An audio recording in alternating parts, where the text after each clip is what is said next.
my name is Kathy Tran. And my name is Lauren Rich. Today we will be interviewing Miss Andrea with the Western Transportation Institute. Our first question, would you like to share a little bit about yourself and your work with the Western Transportation Institute? Sure, yeah. So I'm a staff researcher, and the Western Transportation Institute is a university transportation center. So that is part of the U.S. Department of Transportation's network of universities around the country that do transportation research. And that work is federally funded through the formula funds. So a little slice of our fuel taxes gets divvied up in different ways, and so we get some federal funding from that program, and then we also get funding from states and kind of regional entities, local governments. We have kind of a mixture. So WTI, we're all on what's called soft funding, so grants like the UTC funding and these state and local projects. So we're sort of separate from the academic departments at MSU. So that's sort of motivating in terms of taking on finding work and doing our research. But it affords us some kind of latitude and creativity if we can go out and find funding for something we're interested in. And I'm within WTI, I'm in the mobility and public transportation program. Absolutely. Just in general, how did you become interested in transportation policy?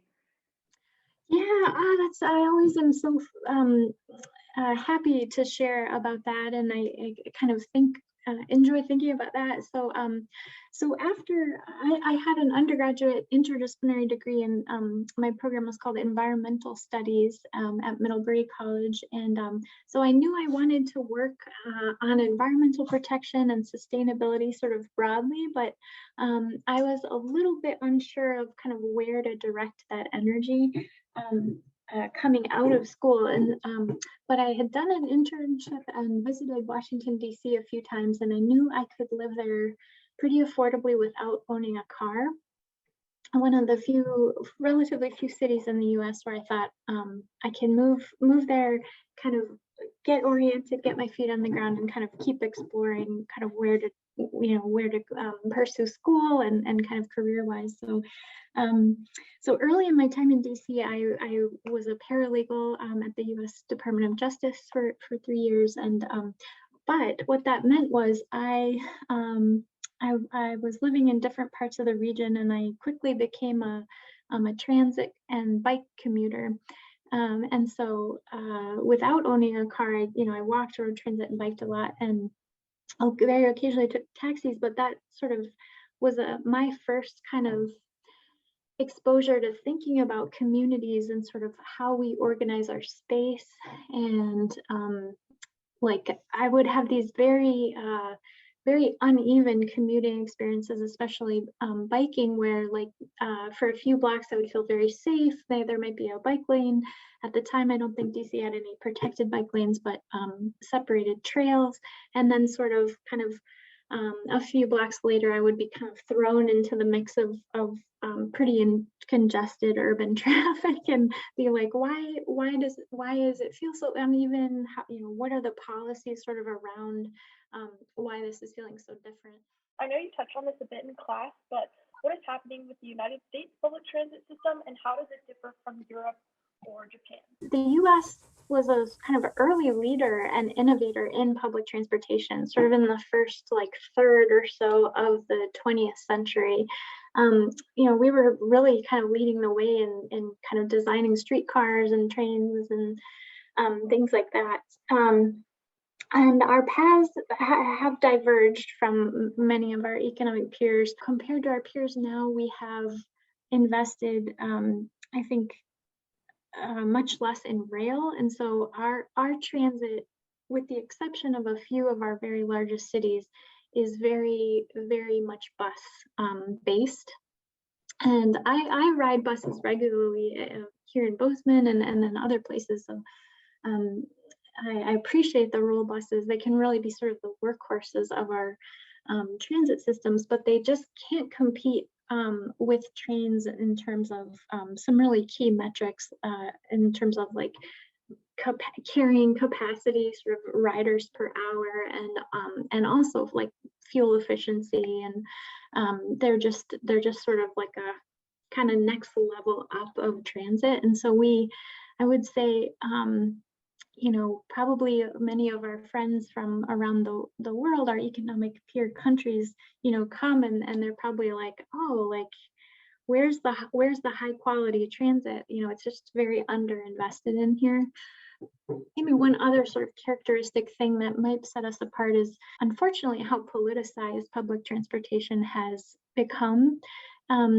It's really become sort of a red blue issue, and we tend to see when more conservative power of Congress or the executive, you know, tends to be a target for kind of zeroing out of eligibility for funding through the gas tax, and we tend to see, you know, more liberal, more progressive support of transit.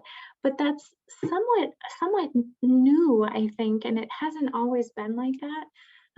Unfortunately, I think there are a lot of areas of society where things have become more politicized, so that's not unique to public transportation. But I think, you know, there's a lot of common ground where, you know, I think we could maybe try and get to some discourse where, you know, around safety or sort of local air pollution, like we want, you know, our seniors and our kids and really everybody to sort of be breathing cleaner air, you know, where we might hope that whatever your sort of ideology of government's role, where we might be able to find some common ground to say, here's some kind of base standards of public transportation that we think we should invest in. But building on that a little bit and trying to kind of narrow down like the problem issue facing United States public transportation, like you mentioned a couple of things. What do you think is like the root problem or cause for public transit? Like what is the biggest problem facing it? I think of our U.S. system as so imbalanced. You know, my husband and I share one car. We're a one-car household. We really appreciate our car. It's a very useful tool for our family. And we also we have 3 bikes for 2 people, and you know, and use Streamline and occasionally Lyft and things. And so we appreciate a multimodal lifestyle, and we try and approach our personal mobility in a more balanced way. And but all that is to say, like I try and, you know, remember to not be sort of anti-car. Like cars have a very important kind of role, I think, for those who can't walk or bike very easily. You know, it's very important to consider those who need ADA facilities, transit, and parking for ADA and things. So, but all that is to say, I think, you know, things are so imbalanced. We fund so extensively our roads and bridges and highways, and we expand them pretty rapidly to the detriment of their maintenance. I think there's a lot of evidence that we are kind of not managing well our sort of maintenance budget. So I think, you know, just a more balanced approach would help us align our kind of practices with what we say are our goals around, you know, safety and maybe climate. The root cause of the problems, I would say the reluctance to kind of carve out funding and then on the ground sort of actual space, like road space. So narrowing down to like Bozeman specifically, what would you say our biggest problem or public transit problem would be, and how would you fix that? Or what policies do you think could help fix that problem? So I think at the state level, you know, if we could think about giving a little more attention to our inner city travel, the fact that it's kind of hard to like do anything but drive between Bozeman and Billings or Bozeman and Helena or Bozeman and Missoula is, I think, a real failure of leadership. Switching gears just a little bit, you touched on this briefly, but what is the importance behind sustainable and equitable transportation policy? I think for me, I think a lot about my work of supporting dignity, the dignity and kind of well-being and opportunity that we can kind of offer broadly. So it's for me, it's very related to like a thriving democratic society of kind of that fosters social mobility and opportunity and kind of full participation. So I think a lot about dignity and participation, and that's what there's this great quote from and I think it's Enrique Peñalosa, who was the mayor of Bogota, Colombia, and he said it's not where the poor can drive cars, it's where the rich can ride transit. The idea is that it's not where sort of everyone is forced to drive, but where you have really great options to choose from. For the final question, did you want to leave us with some like parting thoughts, any like things, any policies for us to look out for? I remember when I visited your class, there was this discussion came up about like how viable is passenger rail in the U.S. Like we're such a big country, and we're not as dense as Europe maybe, and so I was thinking about that. It kind of was sticking in my like a pebble in my shoe because I don't think I responded very well.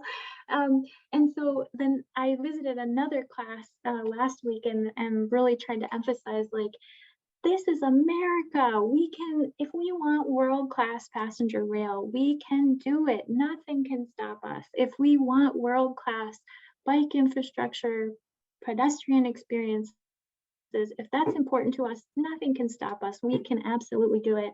I think I would just try and share with your class, with you all and your class, that so often I hear from young people like this, almost like this defeatism, like we can't do this. Like we're not Europe, or we're not Japan, and it's just it's like too hard, and this is the way things have been for a while. And I would just say, brush that all aside and be hopeful, be determined.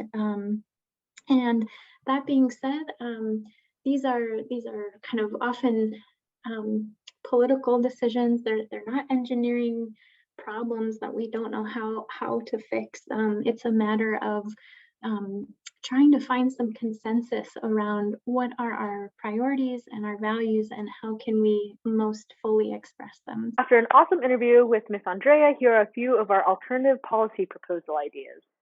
So expanding on her discussion of railroads, our first alternative policy would be to commit to the Montana Railway Authority. As Andrea stated, there is no easy way to get from Bozeman to Billings, or Billings to Helena, or Helena to Great Falls, as the United States and Montana are so dependent on car transport. Also, committing to the rail travel would provide more equitable, affordable, and safe travel. Our second alternative policy would be to implement a bike lane program similar to Washington, D.C.'s bicycle lane program. They have built over 100 miles of bike lanes in the district since 2001. Also, D.C. has implemented protected bike lanes, providing a safe physical separation between the bikers and vehicles. Ultimately, this policy would provide for a more equitable and sustainable mode of transportation. Thank you.